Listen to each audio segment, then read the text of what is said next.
There is a moment in some people's lives when the chase simply stops. No dramatic goodbye, no angry announcement, no final message explaining everything. They just stop reaching, stop proving, stop waiting, and stop trying to convince someone to love them.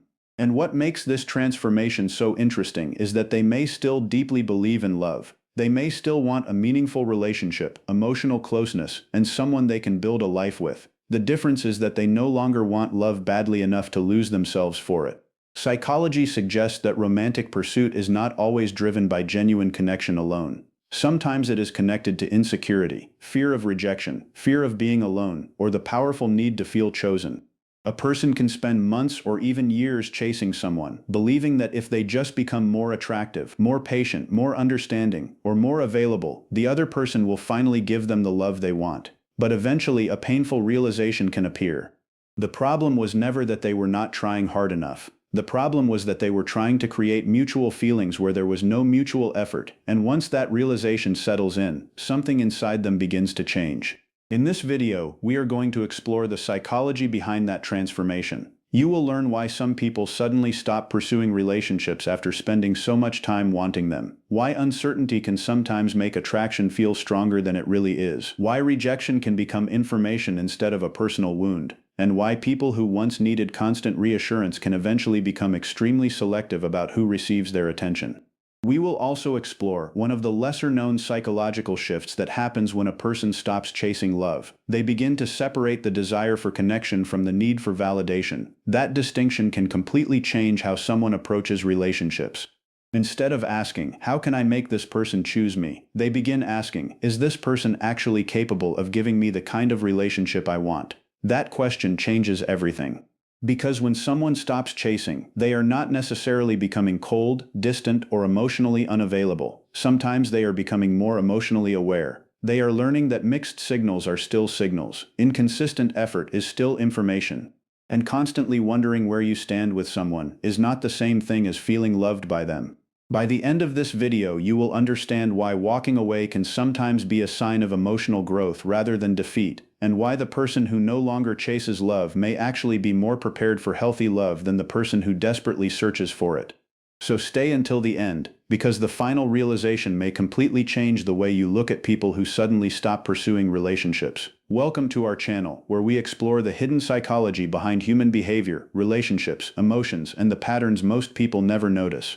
If you enjoy discovering what really happens beneath the surface of human behavior, make sure to subscribe, because there is much more to uncover. For a long time, the chase can feel like love. A person thinks about someone constantly, waits for their messages, looks for signs of interest, adjusts their behavior, gives more than they receive, and keeps telling themselves that one day things will become different. From the outside, it may look like deep devotion. From the inside, it can feel like hope. But underneath that hope, there can be another psychological need that is much harder to recognize. Sometimes people are not only chasing a person, they are chasing the feeling of being chosen.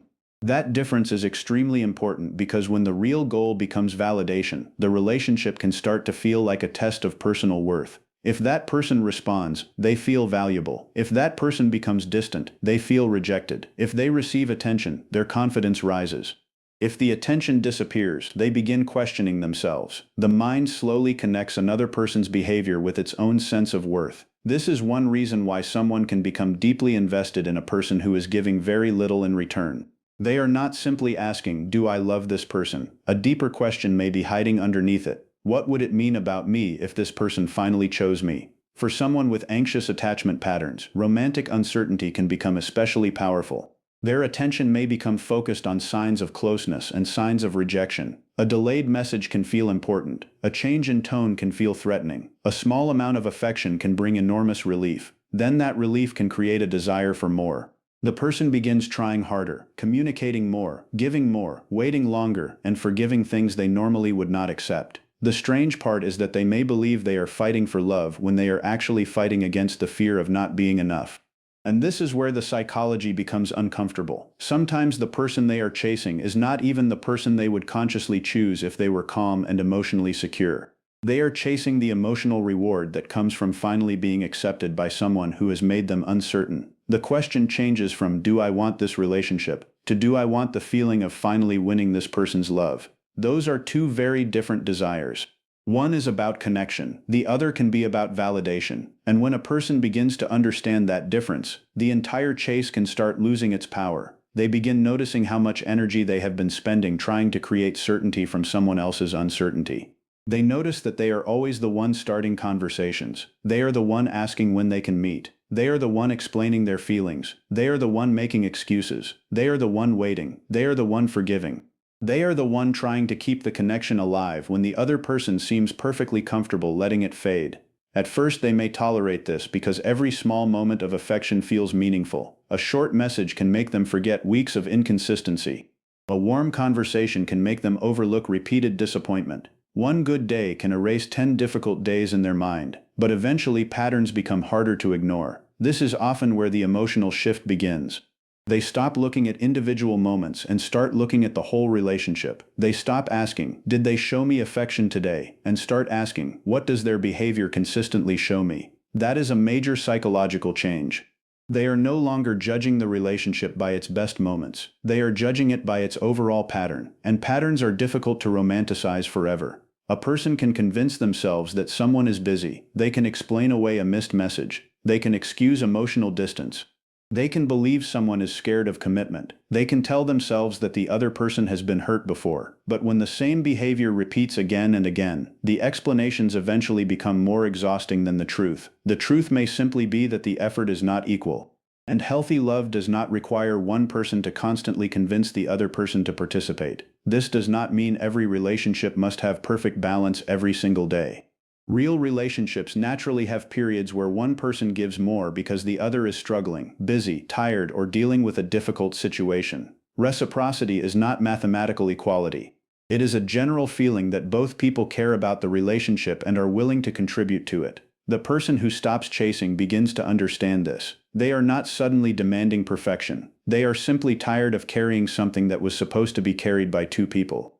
That exhaustion can look like emotional withdrawal from the outside, but internally it can be clarity. They are not becoming cold, they are becoming aware. And once awareness grows, another powerful realization can appear. Uncertainty is not always chemistry. This is one of the most important distinctions in romantic psychology. Uncertainty can make people think about someone more. When you know exactly where you stand with a person, your mind does not need to constantly solve the relationship. But when you are unsure, the brain can become highly focused on the missing information. Does this person like me? Why did they suddenly become distant? Why were they warm yesterday and cold today? Why did they look interested and then disappear? What should I say next? Should I wait? Should I message first? Every unanswered question creates another reason to think about the person. And because the mind naturally wants closure, uncertainty can keep attention locked onto the relationship. This can create a powerful illusion. The person may think, "I cannot stop thinking about them, so my feelings must be extremely strong." But constant thoughts do not automatically prove deep compatibility. Sometimes they prove unresolved uncertainty. There is a major difference between emotional intensity and emotional security.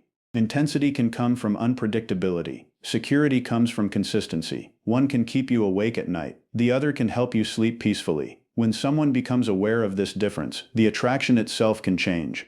They may suddenly realize that what they called chemistry was partly the emotional roller coaster of getting attention and losing it again. The good moments felt unusually powerful because they came after periods of uncertainty. Relief can feel like happiness when someone has been anxious for long enough. A message from a distant person can feel incredibly meaningful because the person was waiting for it. Attention from someone inconsistent can feel more valuable than attention from someone consistently present. But once the person becomes emotionally grounded, the pattern can lose its magic. They begin asking a much more useful question. How do I feel around this person most of the time? Not just when they finally respond. Not just when they show affection. Not just when everything goes well. Most of the time. Do I feel calm? Do I feel respected? Do I feel secure? Can I be myself? Or am I constantly analyzing, waiting, guessing, and adjusting? That question can completely change someone's standards, and then rejection starts to look different too. Earlier, rejection may have felt like a challenge. If someone pulled away, the person might think they needed to try harder. They might send another message, explain themselves again, offer another chance, give another reason why the relationship could work. They might think, if I can just show them how much I care, they will understand. But emotional maturity often begins when rejection stops being treated as a puzzle that needs to be solved. Rejection becomes information. If someone repeatedly shows that they are not interested, that tells you something. If someone says they do not want a relationship, that tells you something. If someone repeatedly gives you mixed signals without making any meaningful effort to build something, that tells you something.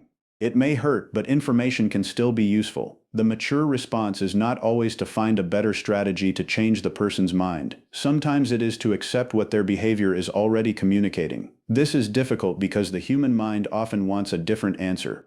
It wants the door to remain open. It wants one more conversation, one more explanation, one more opportunity. But constantly negotiating with another person's lack of interest can slowly turn love into self-abandonment. The person who stops chasing eventually understands that not every closed door needs to be forced open. Some doors are simply showing you where not to spend your energy. And underneath all of this is another major transformation. They no longer need to be chosen in order to feel valuable. This may be the deepest shift of all. When a person's self-worth depends heavily on romantic attention, being single can feel like evidence of failure. They may look at couples and think everyone else has figured life out. They may wonder why someone has not chosen them. They may compare themselves with people who seem more attractive, more successful, more confident, or more socially desirable. The fear of being alone can then become stronger than the desire for a genuinely healthy relationship. This can make a person accept situations they would never accept if they felt completely secure in themselves. They may tolerate inconsistency because being alone feels worse. They may stay in an unhealthy connection because ending it feels like admitting defeat. They may pursue unavailable people because getting them to stay would temporarily prove that they are worthy. But when internal worth becomes stronger, the calculation changes. Being single is no longer automatically interpreted as "I was not good enough." It can simply mean this relationship was not right for me. That is a completely different psychological position. The person still wants love. They still want affection. They still want companionship. But they no longer need a relationship to prove that they deserve those things. This is why people who stop chasing love can sometimes appear much more selective afterward. They are not necessarily asking for impossible standards. They are paying attention to qualities that create emotional safety. Consistency matters. Emotional availability matters. Reciprocity matters. Respect matters. Peace matters. They begin to understand that attraction alone is not enough to build a stable relationship. Someone can be exciting and still be emotionally unavailable. Someone can create intense chemistry and still be incapable of commitment. Someone can make you feel deeply desired one day and completely invisible the next. The person who has stopped chasing begins to value what happens between the dramatic moments. They care about how someone behaves when there is no excitement to create. They watch whether words match actions. They notice whether affection is consistent or only appears when the other person wants something. They stop being impressed by potential and start paying attention to reality. This creates another major shift. They stop falling in love with who someone could become. Potential can be incredibly seductive because it allows the mind to build a future that does not yet exist. A person may see someone's kindness and imagine the perfect partner. They may see a little emotional openness and imagine complete emotional availability. They may see one good conversation and imagine a deep connection. They may hear promises about the future and begin emotionally living inside that future before the present relationship has earned it. But eventually, chasing people often teaches a difficult lesson. Potential is not partnership. Promises are not consistency. Occasional affection is not emotional availability. A beautiful future cannot compensate forever for a painful present. The person who stops chasing begins to judge the relationship by what actually exists, not what could exist, not what might happen, not what the other person could become if they healed, changed, matured, or finally realized your value. They respond to patterns instead of possibilities. And that can make them look less romantic to people who are used to emotional fantasy, but internally they may simply be becoming more grounded. They also begin discovering the difference between being alone and being lonely. At first, stepping away from the chase can feel uncomfortable. Silence can feel louder than expected. There may be moments when they miss the attention, the messages, the excitement, and even the anxiety itself. That part is important because emotional patterns do not disappear just because someone understands them intellectually. The nervous system can become accustomed to the cycle of anticipation and relief. When the cycle ends, peace may initially feel empty, but with time the person can discover that being alone is not the same as being unwanted. They may realize that loneliness can exist inside a relationship too. You can sleep next to someone and still feel emotionally abandoned. You can talk to someone every day and still feel unseen. You can be in a relationship and spend most of your time wondering whether the other person actually wants you there. In that sense, peace can feel unfamiliar when chaos has become familiar. The person who once chased love may need time to learn that calm is not boredom and consistency is not a lack of passion. Sometimes calm is simply what emotional safety feels like when you are no longer waiting for the next emotional earthquake. And eventually, another form of freedom appears. They stop trying to control the outcome. They no longer spend hours wondering whether someone will text, whether they should send another message, whether they should wait 3 days, whether they should say the perfect thing, or whether they should change themselves to become more desirable. They allow people to reveal themselves through their choices. If someone wants to stay, their behavior will show it. If someone wants to leave, their behavior will show that too. This does not mean becoming passive. It means understanding that you cannot control another person's feelings through perfect behavior. You cannot force emotional availability. You cannot manufacture genuine desire. You cannot negotiate someone into loving you. The more someone accepts this, the less they need to chase. And this leads to one of the most interesting paradoxes in love. Stopping the chase can actually make someone better at relationships. When a person is no longer desperately trying to secure someone else's attention, they can finally evaluate the relationship clearly. They can listen instead of overanalyzing. They can communicate instead of performing. They can choose instead of begging to be chosen. They can love someone without abandoning themselves.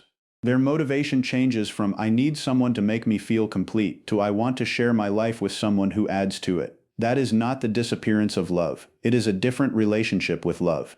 The chase was based on fear, validation, uncertainty, and the need for an outcome. The healthier version is based on choice, compatibility, mutual effort, and freedom. And perhaps that is why the person who once chased love can eventually become the person who walks away from the wrong relationship without hatred, without revenge, and without needing to prove anything. They finally understand that love is not supposed to be a competition where one person wins and the other person gives in. It is not supposed to be an endless audition where you keep performing until someone decides you are worthy. It is not supposed to require you to constantly question your value. The moment a person understands this, their behavior begins changing quietly. They stop chasing potential. They stop rewarding inconsistency. They stop confusing anxiety with attraction. They stop treating rejection as a challenge. They stop accepting crumbs because they are afraid of an empty table. And most importantly, they begin to understand that wanting love and needing to be chosen are not the same thing. That distinction is where a completely different kind of relationship with love begins. Maybe the most important thing about people who stop chasing love is that they never stopped believing in it. They simply stopped believing that they had to earn it. They stopped measuring their worth by someone's attention. They stopped confusing waiting with devotion, uncertainty with chemistry, and rejection with failure. They learned that love should not feel like a constant audition where you keep proving why you deserve to stay. They learned that the right connection does not require you to repeatedly abandon your own needs just to keep someone interested. And perhaps that is the real meaning behind the psychology of people who stopped chasing love. They did not become colder, they became clearer. They did not stop wanting connection. They stopped accepting connection at any cost. They stopped asking, "How can I make this person choose me?" and started asking, "Is this someone I would choose for my life?" That one question can change everything. Because when you stop chasing people, you finally have enough space to see them clearly. You notice their actions, you notice their consistency, you notice how they make you feel, you notice whether the relationship gives you peace or constantly demands that you prove yourself. And when you reach that point, being alone no longer feels like a punishment. It becomes better than being with someone who constantly makes you question your value. You realize that love is not about finding someone who finally makes you feel worthy. You were worthy before they arrived.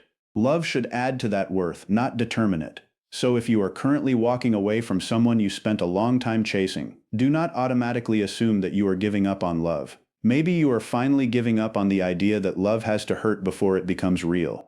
Maybe you are not losing a relationship. Maybe you are losing a pattern that was never giving you what you truly needed. And one day, you may understand why you had to stop chasing before you could recognize what healthy love actually feels like.